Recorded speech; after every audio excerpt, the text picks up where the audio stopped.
Okay, so the first thing I want you to know how to do with your tool, your cutting tool, is how to change the blades.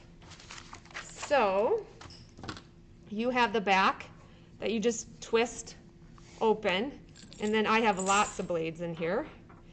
And then I'm going to go to the one, because like I told you, this is just the way I do it. I find it gives me a little more control.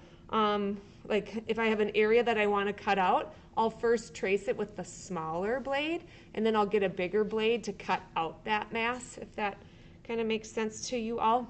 So what you're going to do is you're going to turn this top piece, and it loosens till it comes off. Oh, of course I have one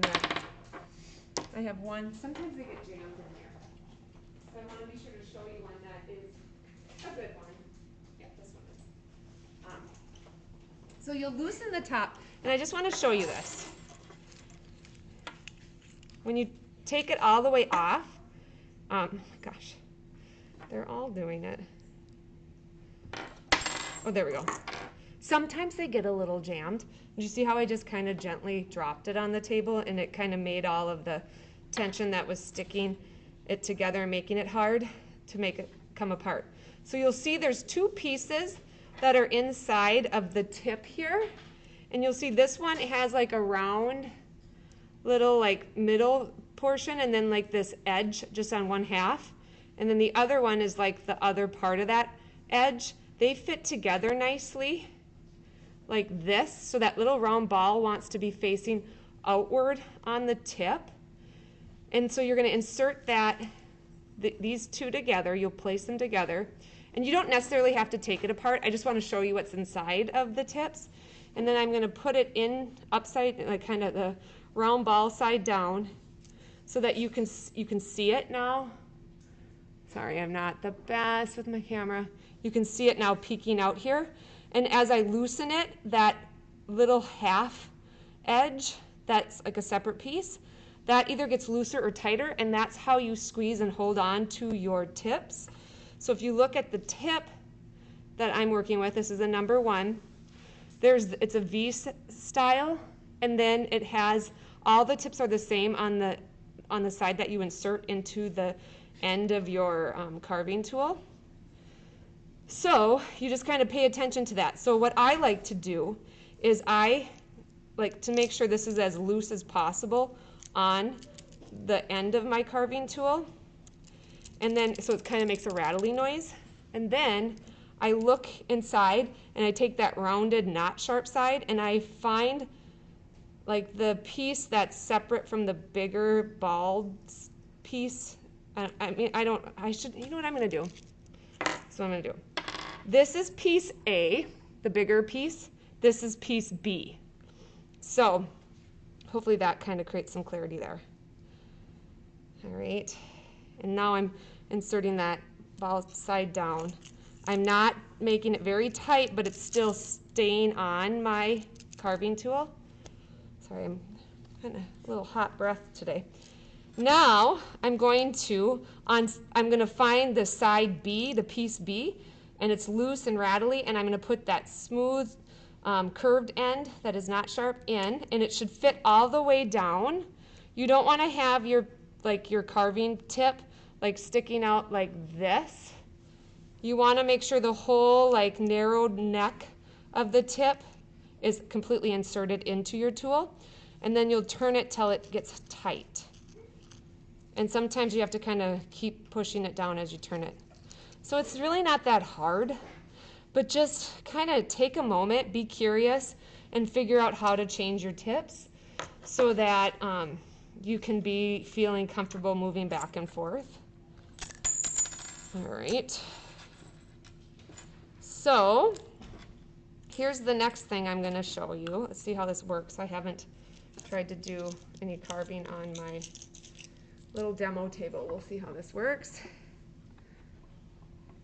All right, so I'm putting this edge in, so it's got kind of like, you know, I don't know how you would describe it, but there's the ledge that catches onto the edge of your table. So I put that there. Then I'm going to put my plate, and you see in my circumstance, my plate is bigger than my carving guard. So, you know, I could turn it sideways, but I'm comfortable with this because it catches it. So then when I start doing my carving, which I'm going to look at my example here, it's still going to hold it. And then, see, and I'm not this person guiding it this way. I just learned to do it this way, so I've done it enough that it feels natural, but this is what I'm talking about. You don't want to be doing this sort of thing. So I want to show you, and I'm looking at my thing here. I'm going to do it that one. I'm going to use this for an example. And I'm going to grab a marker right here. This is that really amazing design that I made before. But I'm just going to go with it. And I just want to have something to show you. So let's say I want to carve this whole heart out. How I'm going to suggest doing it is this way. I'm going to first take my very small size 1 tip, and I'm going to, and you kind of have to do a little bit of an angle down, so you don't go straight across, and you don't want to go straight down. It's like this little bit of like a, I don't know what degree to describe it at. I should figure that out. Okay, this is interesting because I have a table that moves. But I'm going to first carve out the whole outline of the heart using my smallest tip.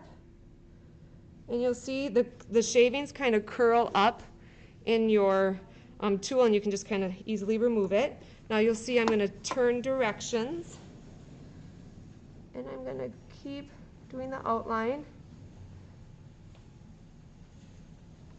Some linoleum plates are easier to cut out than others. I would call the one that you're working with a little more difficult because it's a harder, more plastic, where they have some really soft linoleum plates, but they cost a lot of money. But they do make life a little easier for cutting out your designs. So if you really loved this medium and you wanted to invest in that, you know, you could.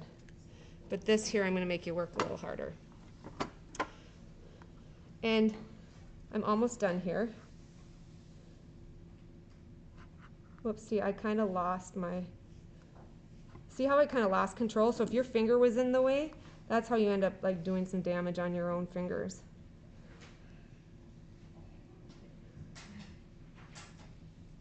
All right, so I'm almost done carving this one out, and then I'm going to show you how to, then I can, so I have like I've carved out a whole like outline there, so I've kind of created a little bit of a ridge, where then I could go with a bigger carving tool and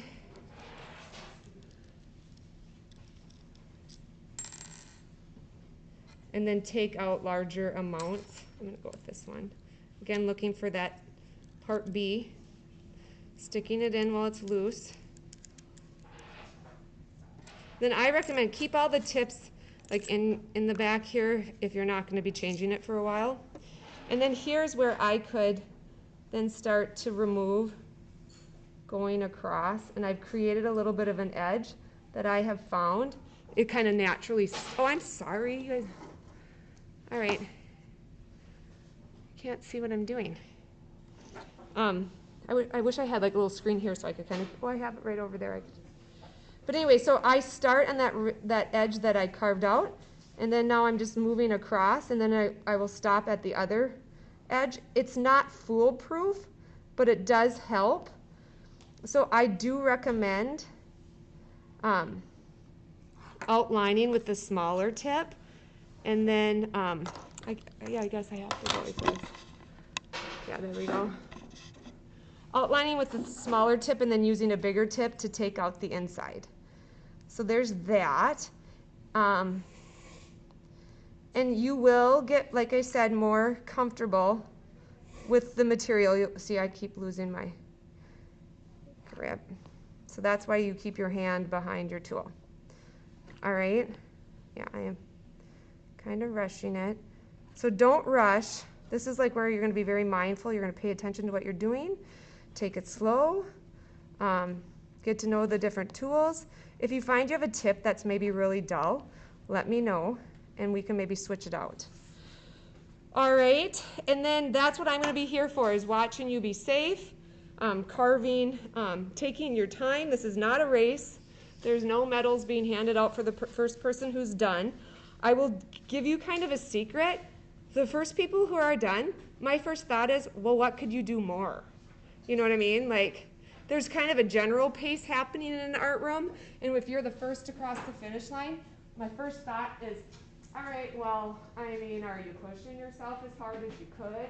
You know, so like we're not being super minimalist with these designs. I want you to take your time, so my expectation is that it probably will take you at least 2 full school days to carve out your plate, if not 3 or 4.